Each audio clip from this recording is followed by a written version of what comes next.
பொறுப்பாளர் தான் சாவல்பூண்டி சுந்தரேசன். பேர் சொல்றதுக்கு எனக்கு பயம் இல்ல, வீடியோ எல்லாம் வந்தது.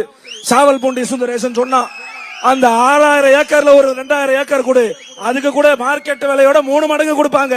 1 மடங்கு இல்ல, 3 மடங்கு உங்களுக்கே கொடுப்பாங்க மார்க்கெட் விலையில. அதை நீ 4 மடங்கா கூட எடுத்துக்க, இல்ல 5 மடங்கா கூட எடுத்துக்க. இந்த விவசாயிகளிடம் இருக்கின்ற 2 ஏக்கர் 3 ஏக்கரையும் கை வைத்தால் மருத்துவர் சின்னையா அவர்களும் மருத்துவர் ஐயா அவர்களும் இதே இடத்தில் மீண்டும் படையெடுப்பார்கள் என்று கூறி இந்த நாடகம் ஆடுறதெல்லாம் உடனே நிறுத்துங்கள். இந்த மக்களை ஏமாளி என்று நினைக்காதீர்கள். நீங்கள் இருப்பது 2023. 90 காலங்கள்ல கதை எழுதி ஆட்சிக்கு வந்த காலம்லாம் இதுக்கப்புறம் நடக்காது. மக்கள் விழிப்புணர்வாகிவிட்டார்கள். நீங்கள் இத்தோடு நிறுத்துங்கள் என்று உங்களை வேண்டி விரும்பி கேட்டுக்கொண்டு, கொள்கை மாறாமல் தொடர்ந்து செயல்பட்டு வந்த அவருக்கு மக்களின் ஆதரவு பெருகியது. இப்படி இளைஞரான இவர் ஒடுக்கப்பட்ட மக்களின் வாழ்வுரிமைக்காக பல போராட்டங்களை நடத்தினார். ஆரணி தொகுதிக்கு